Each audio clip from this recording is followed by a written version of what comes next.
Welcome to the CBS Radio Mystery Theater Archives, the only YouTube channel which has the original classic episodes of the CBS Radio Mystery Theater in order with no ads. Thank you for listening, and now, enjoy the show.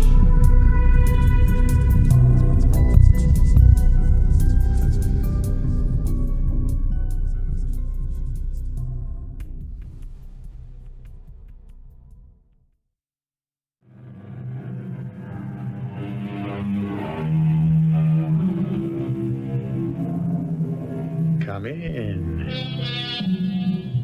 Welcome. I'm E.G. Marshall.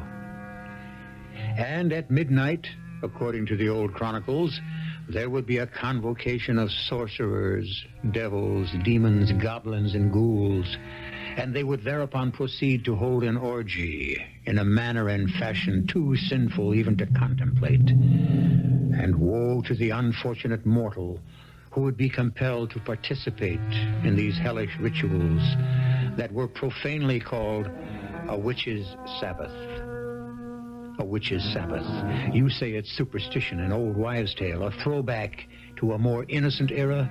Don't be too sure the era you live in today isn't the most innocent era in all history.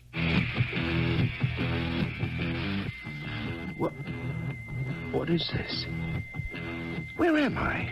Where you always wanted to be, baby. You're at a party, Tiger. What a party. Look, beautiful women. All for you. And fabulous food. That fountain, it's champagne. All yours, baby. It's what you always dreamed of, Tiger. Oh, I'm dreaming again. Not this time, it's real. Now it's real. But why? Why are you doing this for me? Because we love you. Oh, how we love you. We would even die for you, baby. Just as you might even die for us, Tiger.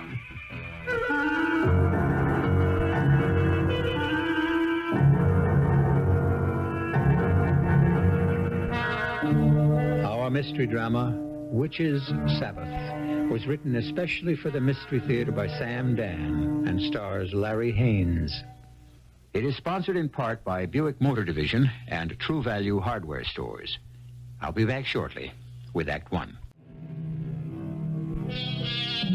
We live in what we are pleased to call an advanced era. We have a kind of amused contempt for the superstitions of our ancestors. We civilized people, we know everything, except perhaps that civilization is only skin deep. For a highly reliable estimate of the human condition, we refer you now to Francis Aloysius O'Boyle, whose knowledge of mankind was acquired during 35 years of faithful service behind a bar. In a place like this, you get all kinds, and you hear everything. The rich man has his psychiatrist, the religious man has his priest, and the drinking man has his publican. All them words, is it a coincidence they all begin with a P? Here I spent my whole life thinking I was just a bartender, but this professor comes in here one night. There's another smart word that begins with a P, huh? And he calls me publican. Oh, that's the traditional English word for saloon keeper. I think it sounds kind of dignified, don't you? Well, anyway, like I started to tell you, you get all kinds. It's a pretty good evening. All the regulars are here. And just about midnight, this guy comes through the door. His clothes, not too expensive, not too cheap, just middle. You know what I mean? The only thing is, he's got a very scared look on his face. So I say to him, what do you have? And he answers, What do you got? me? I got everything, pal. Name it. Well, I want a drink. Sure, what kind of drink? Now, please, I didn't come in here for an inquisition. I want a drink. Just pour me one, if you don't mind. So I reached for the nearest bottle and poured him a glass. He made a very, very sour face as he drank it down. You could tell he didn't like it. Yet for a guy who didn't like it, he kept putting it away. So I said, Don't you think you had enough? No. Well, you still seem perfectly sober. It was just that he appeared to be more scared than ever. Now, in my business, you make it a rule, never start up with a customer. But this guy was so frightened that I felt I just had to break that rule, just this once. And I did. You okay? Yeah, I'm fine. The reason I'm asking, you don't look too good. You know something? You should mind your own business. You know something? I think you're right. Well, I forgot all about it until about 1:45 when I give everybody in the place the usual warning. All right, last call. Last call for what? I don't need a comedian in a joint this hour of the night. It's the last call for what do you think? Well, I'm not sure. You see, I don't frequent places like this as a rule. Well, what are you doing tonight? Slumming? No, please, I didn't mean it to sound that way. You decided you want to rub shoulders with the peasants? No, I Where you been pouring down that juice? Where you usually go for it? Well, you see, I'm not really a drinker. Is that a fact? No, the reason I came in here is because I'm so upset and I'm so frightened, you see, and it's so light in here and it seems so safe. Like I said, last call. If you want to have another drink, one more is all you can buy. Well, what do you mean? I mean, 1 o'clock. I close the joint and go home. Close? Oh, no, you can't close. You can't do that. You have to stay open. As it is, I stay open 16 hours a day. It's enough. Just tonight. Please, stay open a little longer. Now, look, we got a state law that says lock the joint at 1. But I don't want to leave here. I do. I'm afraid. I'm afraid to be out in the street. So call a cab. No, that won't help. Call a cop. It's no use. They'll find me. Who's gonna find you? They will. Well, that's what we're trying to establish. Who is they? The witches. Oh, the witches. Yeah. I see. The witches. You're the kind of guy who gets his load on, then he sees witches. No, I saw them. I saw them even before I had my first drink. I've been drinking to see if I could get rid of them. Oh, that's a switch. Now, please, don't humor me. I wouldn't think of it. You don't believe me? Sure, I believe you. Now, don't tell me the customer is always right, either. You've got to listen to what happened to me tonight. If you can tell it before 1 o'clock, you got 10 minutes. All right, look. Every word I'll tell you is true. My name is Perry Harnischfaker. I'm a computer engineer. I design computers. Oh, yeah? Uh-huh. So tell me something. Why do them computers always keep fouling up? Oh, they don't. They can't. It's the people who use them. Yeah? So how come I keep getting bills? Forget about it. No, forget about it. These clowns want to take me to court because I didn't pay them for a piano. I never even bought it. And you say forget about it? Look, the reason I told you I was a computer engineer was to impress you. That don't impress me. With the fact that I'm a reasonable, sane, and practical man. If I'd known who you was, I'd have thrown you out of the joint. No, a man like me. I should be the last person in the world to be upset by my primitive superstition. So you must hear me out. Well, I warn you. Better not take more than 9 minutes. Okay. You see, I had left my office at the usual hour of 5 p.m. I was walking to the bus stop. I commute, you see, from Blairville. We own a house there. It's a split level, and we were able to buy it very... Is the house important to this story? I'm saying this for your own good because all you got left is 8.5 minutes. Is it important to the story? I don't know. I listen to thousands of these stories. Stick to the point. Okay. I left the office. I was walking to the bus stop. We already established the bus stop. Please. You only got 8 minutes. I stopped to wait for the light to change, and suddenly I heard a voice say... Hiya, baby. You want to have a little fun? Oh, I see where this is going. No, you don't. You don't. Believe me, you don't. Well, I looked, and there at the curb was a brand new sports car, imported. It was an Aracata. Uh-huh. And in it were two of the most beautiful women I'd ever seen in my whole life. That never happens to me. One was blonde and one was brunette. And each had creamy white skin and sparkling red lips. And the blonde had sea green eyes. The brunette Her eyes were a flashing black, you know the kind. I know the kind. How are they built? Oh, like the goddesses of ancient Greece, but much more slender. That's a promising start. All right, now get to the action. You got 7 minutes. Okay. It was the blonde who had asked if I wanted to have some fun. And what do you say? No. You've done the right thing. You could have gone along with him. And there'd been a guy waiting with a gun. And he lifts your bankroll. The old Murphy game. You've done the right thing. You always got to think of that. No, I was thinking of the fact that I had taken a solemn vow to be faithful to my wife. And you should get a gold star for that. Yeah, but then the brunette said... Come on, Tiger. We're going to a party. And what did you say? I said... I said... Well, come on. You got 6 minutes. Now, believe me. You must believe me. There was a confusion of signals between my brain and my voice. Yeah. Now, consider the mind as a computer. You say that word one more time and you'll be barred from this joint for life. No, but it's true. The answer that my brain fed to my voice was... No, thanks. But the answer that came out was... Yeah? Hey, honey, what are we waiting for? And before I knew it, I was in the sports car. Well, you are a sly one, Mr. Harness. Where those words came from, I'll never know. Why I said them, I'll never know. I didn't want to get into the car with those women. No, of course not. No, and anyway, the brunette turned to the blonde and asked...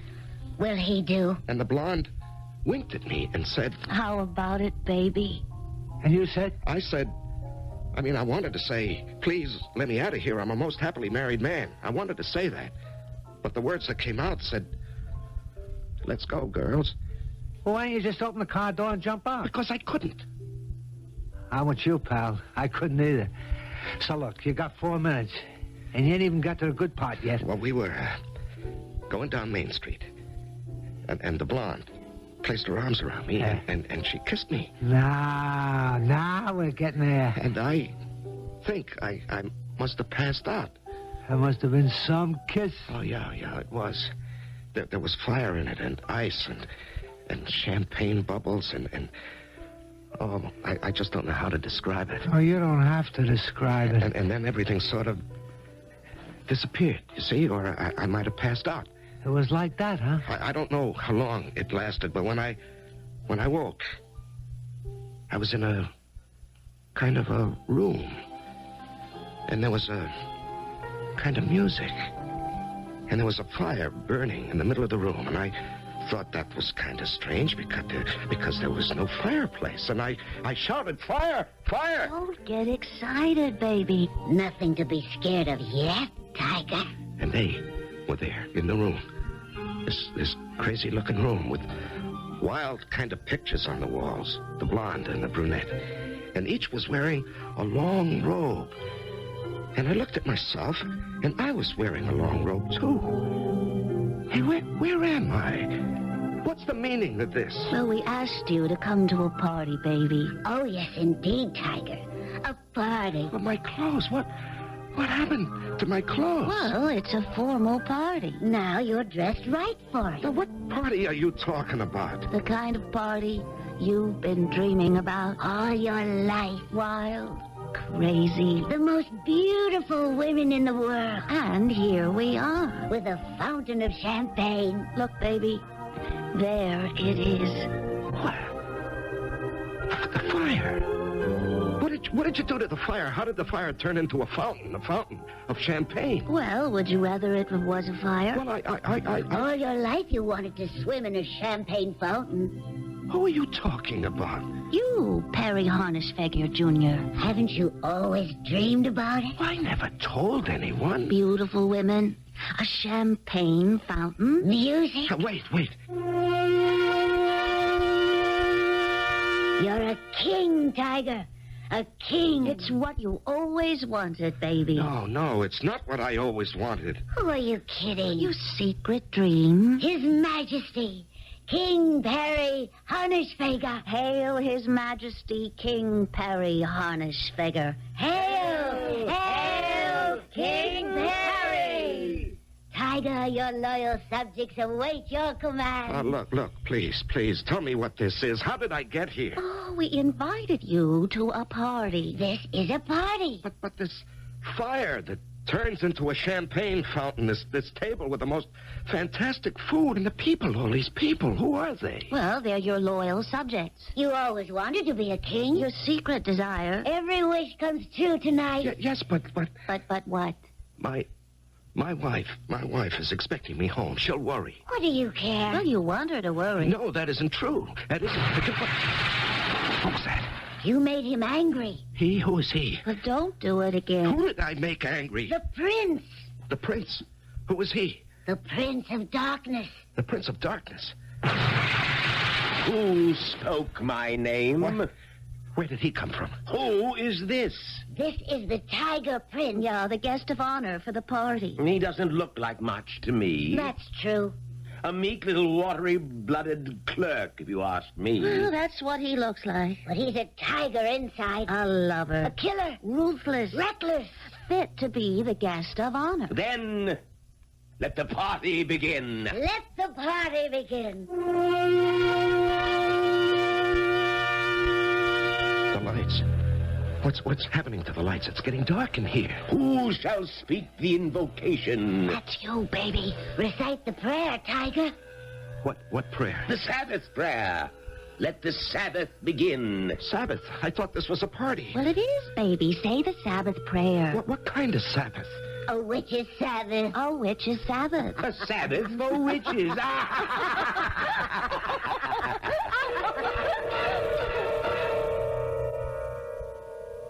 A witch's Sabbath. Well, you must admit, you don't get invited to one of those every day. And the question you might be asking yourself is, how did our rather prosaic Perry Harnish figure get invited to this one in the first place? Well, by this time you know perfectly well you don't get any of the answers in the first act. Therefore, I shall return with Act 2 in just a few moments. Now is the time for all good men to come to the aid of the party. Two very pretty ladies, one a blonde and one a brunette, were driving about in an expensive sports car looking for a gentleman to escort them to a party. And gallant Perry Harnish figure volunteered. Well, when he arrived, he discovered that the party had a kind of indefinable religious tinge to it. It was a Sabbath of sorts, or to be exact, a witch's Sabbath. A witch's Sabbath? Oh, yes. These ladies are witches. Witches? But witches are... Are what? Hideous old crones? Why? I am the prince. These are my handmaidens. Why shouldn't they be beautiful? Oh, please, where am I? What's happening to me? This is a religious assembly. I want to go home. Why? Why? Well, answer the prince, baby. Answer the Prince of Darkness, Tiger. Why do you want to go home? You hate your home. No, that's not true. What? Oh, we told you not to do that. You mustn't lie to the Prince of Darkness. You hate your home. You hate your wife. No, that isn't... Don't say true. You'll get him mad again. Relax, Tiger, relax. And let it happen. Let what happen? What you came here for. What you've been dreaming of. Toll the bell. Once, twice, thrice. Say 3, baby. What for? It's the magic number. Say 3, Tiger. 3. 3. Weave a circle round him thrice. 3 times. 3 times tonight. 3 times. You will do it 3 times. Do what? He doesn't know what. He doesn't know Tell him 3 times. Kill. Kill. Kill? What do you mean, kill? You know what we mean. You'll kill your boss. Your wife, her lover. No. Let me out of here. Do you understand? Let me out. Go. What are you waiting for? So long, Tiger. Well, why don't you leave? My clothes. I don't even know how I got into this robe. What did you do with my clothes? You're wearing them. What? How did you do that? I can do anything. I'm the Prince of Darkness. Look, please. I'm just a very quiet, ordinary type of person. Don't talk like that to him, baby. You know what happens when you lie. You're a machine. You make computers and you become one yourself. Your boss steals your ideas. Your best friend steals your wife. They laugh at you? 3 people laugh at you, Tiger. Your boss, Your best friend. Your wife. Now kneel and pray with us. Oh, but... Kneel. Pray. Speak that same prayer. What same prayer? The prayer that was in your heart when you were walking to the bus station. I wasn't praying. Don't lie. Well, I wasn't. Look out there. Where? See, baby. that's the street. That's you, walking to the bus station. Listen. Listen to what you're saying to yourself. Listen, Tiger. I'll kill him. I'll kill that fat, smirking, thieving slob. Who does he think he is? That's you. I designed the circuits. I alone worked out every production problem. It's mine. He stole it from me. He made millions. I'll kill him. One day I'll kill him. That's you, Tiger. Now you see us in the car. And we hear what you're saying. Loud and clear. It's a prayer. But I didn't mean what I was saying. You didn't? No, it wasn't even true. A man says a lot of things he doesn't mean. A man means every word he says. But that's not why we picked you up. The streets are filled with human beings who want to kill once. But you wanted to kill 3 times. No, that's not true. Well, look at yourself walking down the street. Listen to yourself. Talking to yourself. Who do they think I am? I'm not blind. I'm not stupid. I deal in facts. Facts. You feed facts into a computer, you get answers. What answers were you getting, Perry? How did you know what I was thinking? I know everything. Why do you want to kill your wife? Because I see now. Yes? What do you see now? My wife. I see now. She must have always had a roving eye. But why with Joe? Why with my best friend? Well, you know why, baby. Because he was there, Tiger, and you weren't. The French, they have a saying. The one who is absent is always in the wrong. Listen to the French. They know all about love. Summon the demons. Summon the devils, the ghosts, the specters, the phantasmagoric spirits of murder and death. Summon the incubus of revenge, the evil genius of retribution. Come, all, pray. This is the witch's Sabbath. Repeat after me. Death and the fires of hell. Death and the fires of hell. To the unholy 3. To the unholy 3. Death to all 3. Toll the bell 3 times. And now, Perry Harnish-Fager, do you shed blood tonight? Do you want to kill them? Your boss? Your wife? Her lover. Do you want to kill them? It's wrong. That's not the answer. Do you want to kill them? Search your mind. Search your heart. Your soul. Do you want to kill them? Answer. Yes. Rejoice, my children, rejoice! Now he is one of us. You will kill them. Kill? Yes, tonight. This is the night of the witch's Sabbath. The service needs one thing to be complete. Blood.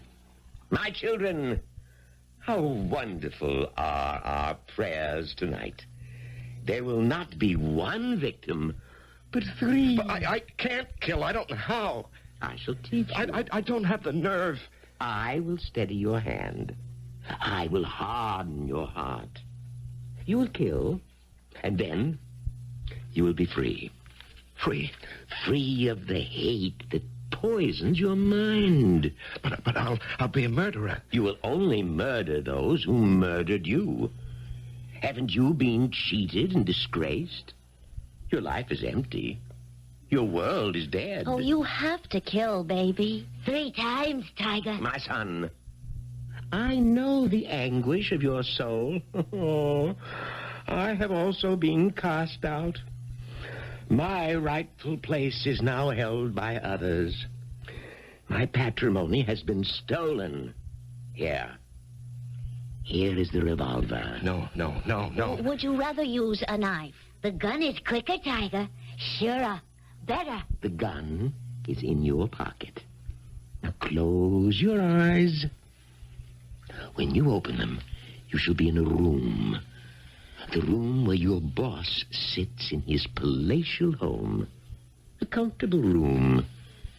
There he counts his money. Your money. You will kill him. Oh, You must. It is a ritual that must be performed on the holiest of all nights. Now, when I say, open your eyes, you will be with your boss. Open your eyes.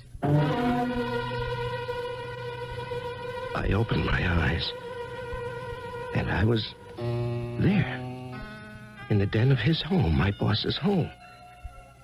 He was listening to that hi-fi of his, which must have cost a small fortune. Listening to that classical music he pretends to love. I say pretends because all he loves is money. Perry! I didn't hear anyone announce you. Do you like Mozart? Excellent recording. But you don't go in for classical music, as I remember. But why did I send for you? You didn't send for me. No? Then what are you doing here? Well, don't I have the right to visit you? Perry, I see enough of you all day. Too much. Well, you won't see me anymore. Why? Are you quitting? No, but you are. You're quitting this world, this life. Oh, really? I hadn't given it much thought. Yep, I know, but I have. I came here to kill you. You what? Oh, no. Not you. Not Perry Hornishwager. With this? Perry, you're a comedian. Put that cat pistol away. Oh, you think I won't do it? Why should you kill the goose that lays the golden eggs? Who else would give you a job but me? I could work anywhere. I'm top man in my field. Sure, Perry, sure. But you haven't had a new idea in 5 years. Now, by that you mean you haven't stolen one of my ideas in 5 years? When did I ever steal one of your ideas? Our new A-line computer, that wasn't mine? Go ahead, I dare you. Say it wasn't my circuits that made it possible. The truth is, Perry, your circuits made it impossible. It's only after we threw them out. You're lying. Come on, Perry, have a drink. You'll feel better. Who else could you ever work for?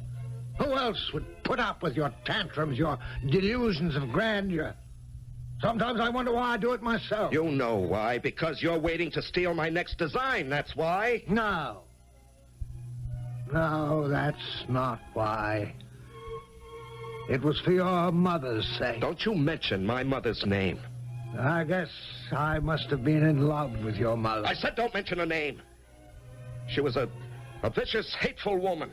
She was the most beautiful woman I ever met, your mother. I warned you. Perry! Perry! What did you do?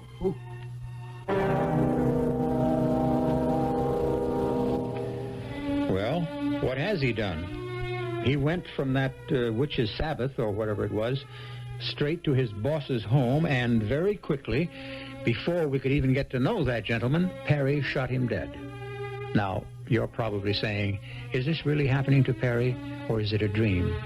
Well, it could be one, it could be the other, or it could be both.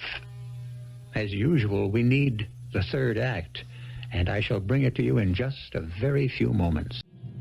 Perry Hornishwager is telling a story to a rather cynical bartender in a saloon. Perry is almost milquetoast in appearance, speech, and manner. But that's on the outside. Inside, he seethes and boils and seems to be a potential volcano. It's the old story about books, covers, and judgments. So before you form yours, listen. Now, what are you telling me? These two dames picked you up, took you to this hotel room. Well, I don't know. I don't know if it was a hotel room. It was more like a cavern. And you had this dream of all this stuff, like the devils and witches. No. It wasn't a dream. They must have fed you one of them things like poison mushrooms or something. It gives you them wild nightmares. It wasn't a dream. You mean you actually killed your boss? No. I had a vision of killing my boss. Now, look. The only reason I'm listening to this is for those two dames, the blonde and the brunette. What happened with them? If they don't come back, then as far as I'm concerned, the story's over. No, they never left me, you see. They were with me all the time, even when I had the vision of killing my boss. Yeah? So what happened? I stood there, looking at his body on the floor, in this vision that I had. And I was holding the revolver. And the blonde stepped forward and removed the gun from my hand. I'll take that, baby. We have to reload it. The prince is very proud of you. The service can now continue. You brought us blood. Are you ready to go home? No, I don't want to go home. I don't feel it's my home any longer. It's because she shut you out of it. She stole your home. A man's home is his castle. What right does another man have to live in your castle, Tiger? What right? Get your home back. Kill them. Oh, but Look at him. Now on the floor, the man who robbed you of your standing as a scientist, the man who used to be your boss, you killed him. So now, for those who robbed you of your standing as a man, kill them also. The pistol is in your pocket. Will you speak the word to him, Prince? Close your eyes. When I say open your eyes, you will be in your own home. At least it's the place you pay for. But another man enjoys. When I say open your eyes, you will be home. Kill them both. Open your eyes. So, Perry, I see you finally got home. And I see you're here as usual, Joe. Usual. I wish he'd come more often. Oh, you do? Why? Well, it beats being alone. Hey, Joe, why don't you get yourself a wife of your own? Why don't you mind your business, Perry? Oh, but this is my business. It's very much my business. It could very well be that Joe feels he doesn't need a wife of his own as long as he has mine. And just what is that supposed to mean? Now, Perry, I don't say like... anything, Joe. Don't even dignify that kind of slander with a reply. Do you think I'm blind? Yes. You're also deaf and dumb. I know what's going on here. Well, then tell me. Are you kidding? Look, Perry, you have to work late at the He plant. doesn't have to. He wants to. Yes, that's right. And the next time I design a new circuit that's worth a fortune, I won't say a word about it. I'll just walk out and sell it. When did you ever design... what's the use? Are you saying I did not design the A-line computer? Oh, Perry, please. You need help. Yes, I know. What? What did you say? I said I know. I need help. Well, you never said that before. Oh, Perry, darling, don't you see that's half the battle to face yourself squarely, to admit you need help?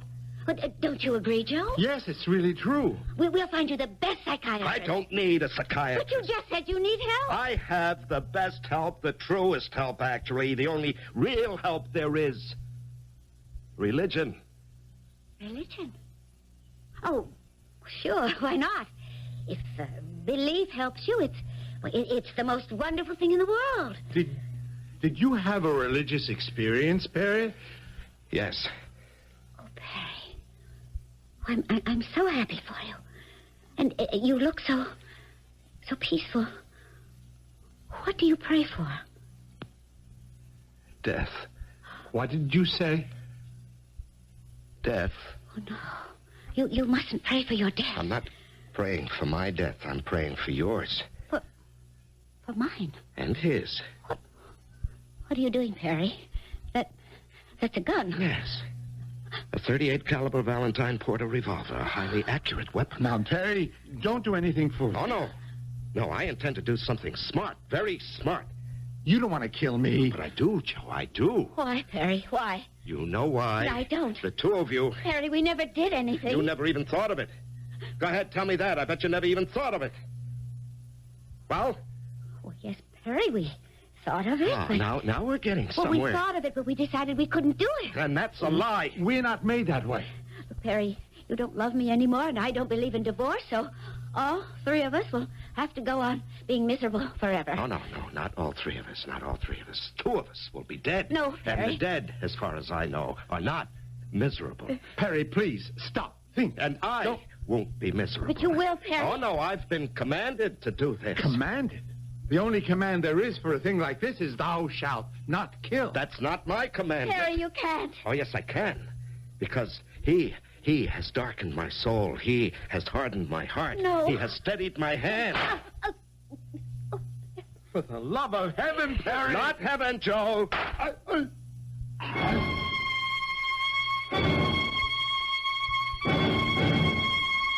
They were on the floor. Dead. My wife and her lover, who had also been my best friend. I closed my eyes for a moment as if I couldn't believe what had happened. And when I opened them again, I was back. Back in that other place. And he was there, the one who was called the Prince of Darkness. And they were there, the two who called themselves witches. You did it, baby. You're a terrific tiger. You're my best-loved child, Perry. I want to go home. You're home now. No. You have a place here. You have two wives. He means me. Oh, me too. Look at them. Aren't they beautiful? No, please. You have a job, too. Keeper of the flame. Hey, baby, that's the best job there is. You light the fire for the witches' Sabbath. Now let the service continue. Now, let me out of here, please. Please. I'm frightened. I'm leaving. Did you hear that? He's leaving. He's leaving. He's leaving. I ran from that place, and from the sound of the laughter, that terrible laughter. And I ran through the dark and deserted streets of the city. I didn't stop running until I saw a light. It was safe. Here. With the bright lights and the soft music and the friendly faces. Here, I'm safe. So, what happened? You mean you killed your wife and your friend in addition to your boss? No, I didn't kill anybody. But the terrible thing is, I wanted to. And it dominated my mind, which is why they came after me. Don't you understand? All I understand is I stayed open past 1 o'clock because I thought you were going to tell me about those two dames. What happened to them? They're after me. Yeah? I'm one of them now. Don't you see? They'll be after me as long as I live. Okay, mister, this is it. Closing time. Oh, please. Please don't send me out into the street, please. They're looking for me. The men in the white coats are looking for you. They read your mind. They read your heart. Two beautiful dames in a sports car. Why don't I run into things like that? You will. You will if there's evil in your mind. If there's murder in your heart, they'll find you. Oh, for crying out loud. Did I say guys in white coats are looking for you? Two guys in blue coats are looking for me. On account of you, I broke the law. I'm open. Look, officers, my watch must have been wrong. I'm not serving. I'm just... you at the Sure. bar. Grab him, Jack. Don't try anything. Hey, look, there's nothing going on here. Now, careful, Jack. He's a killer. He's armed. Now, hand over the gun, mister. Easy. That's it. I'll cuff him, Jack. Your name's Perry Harnishfager? Yes. This is your gun, this .38 caliber Valentine Porter? Yes. Hey, wait a second. I'm not dreaming. This is for real. You mean he killed somebody? 3 people. The unholy 3. Let's go. Officer, wait. Let me tell you why I did it. Mister, you better tell that to a judge and a jury. So, like I was saying, you stand here behind a bar, you get all kinds. The stories I hear. Anyhow, the reason I bring it up is because I was reading in the paper today, and you might have seen it on the late news on the TV. Perry Harnishfager was found guilty of murder, triple murder. His boss, his wife, his best friend. Yeah. He's going to spend the rest of his life in jail. What's that? Oh, the witch's Sabbath. Now, how could a thing like that be legit? I mean, this here is the 20th century, ain't it? Hey, where'd the time go? It's 1:45. Excuse me, friend. A couple of dames just walked in down the other end of the bar. Hey, not bad looking, huh? Yeah, I'll be right back. Well, ladies, you got time for one more before closing. What'll it be? Hiya, baby. Hello, Tiger. You want to have a little fun? I'm a married man. That's why we ask. Why don't you close the place and we'll take you to a party? Oh, well, look, I told you, I'm a married man. Yes, we know. That's what you have to say, baby. But what do you want to say? Tiger. I want to say, what are we waiting for?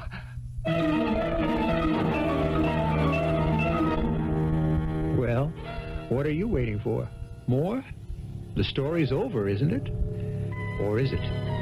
Isn't this a story that has been going since the beginning of the human race? The longest continued story in the world. And if you think about it, between all our characters, we have seen practically every one of the 10 Commandments violated. When we tell you a story about wrongdoing, we present wrongdoers wholesale. I'll be back shortly. The wish is father to the thought. Who said that? Shakespeare. Who else?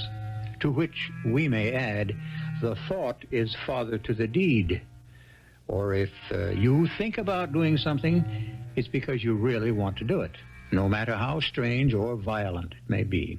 And if you think long enough and strong enough, who knows?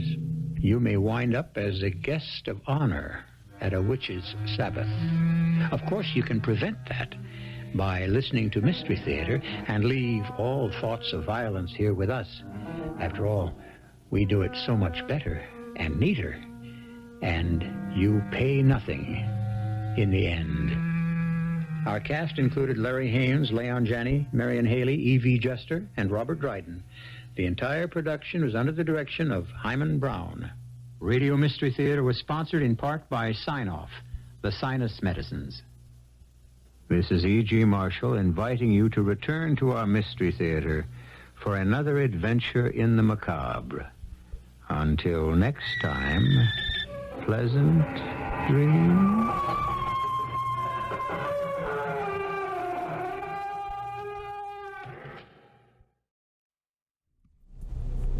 I hope you enjoyed this episode of CBS Radio Mystery Theater. If you've enjoyed this and want to hear more, please subscribe to this